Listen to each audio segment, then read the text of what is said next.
Hola, ¿qué tal? En el video anterior hablamos sobre las diferencias entre el porcelanato y la cerámica. Ahora en este video hablaremos de cómo elegir estos materiales tanto para pisos y paredes. Mira este tutorial. Ya sabemos que los porcelanatos y las cerámicas son los materiales más usados para acabado de cocinas, baños, salas, dormitorios, hasta la parte exterior de nuestra casa.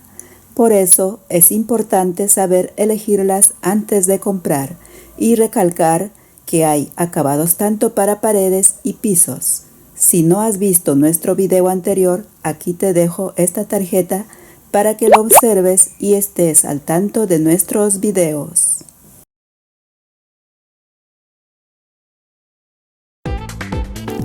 Para elegir nuestros revestimientos para pisos y paredes, hay que tener en cuenta los siguientes aspectos. Aquí le dejo esta pequeña guía para elegir antes de comprar tanto para porcelanatos y cerámicas. 1. Tamaños o formatos. Normalmente los porcelanatos se fabrican a formatos más grandes que las cerámicas, pero hoy en día también se están fabricando cerámicas de gran formato. Son nuevas alternativas para pisos y paredes.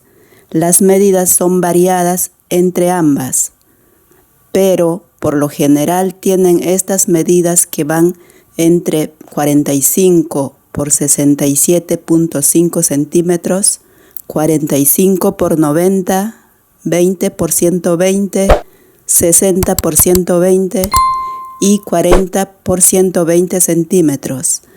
Hay que recalcar que los porcelanatos se siguen fabricando a formatos aún más grandes que van desde 1 metro por 1 metro, 1 metro por 1 metro y medio, hasta 1 metro por 3 metros. 2. ¿En qué ambiente de la casa se va a instalar? Por ejemplo, si es un baño, los porcelanatos o cerámicas no pueden ser tan grandes ni resbaladizos. En un dormitorio no hay problema.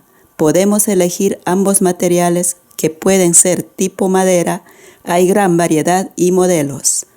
En el caso de las cocinas, el porcelanato o las cerámicas deberías fijarte si son fabricados con esmaltes especiales, es decir, que sean resistentes a las manchas, salpicaduras de aceite y a los líquidos abrasivos. Si es una fachada, elegir un material adecuado estéticamente y que soporte la intemperie. 3. No comprar el material exacto. Siempre hay que considerar en comprar más cantidad de lo calculado.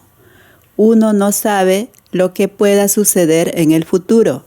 Si se necesita reemplazar alguna pieza por una avería, nunca se encuentra una pieza o modelo igual, porque siempre existe un margen y variación en el código de fabricación. Hay que tener siempre una reserva de hasta un 10% del mismo modelo de porcelanato o cerámica en casa.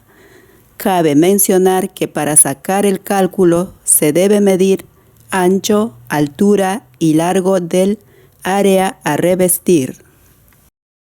4. Elegir porcelanatos o cerámicas si es para piso o pared. Esto es uno de los puntos más importantes. Los porcelanatos o cerámicas para pisos se caracterizan por tener 3 niveles de transitabilidad y mayor protección por tener una capa de esmalte especial con que fueron fabricados. Niveles de tránsito: liviano, normal, intenso. Liviano para acabados en interiores, por ejemplo, dormitorios. Normal para acabados en cocinas, pasillos o baños que resistan la humedad. Intenso para salas, comedores y terrazas. Estos acabados son más resistentes a elementos abrasivos, rayaduras de zapato y limpiadores. Tienen mayor espesor que las cerámicas o porcelanatos para muros.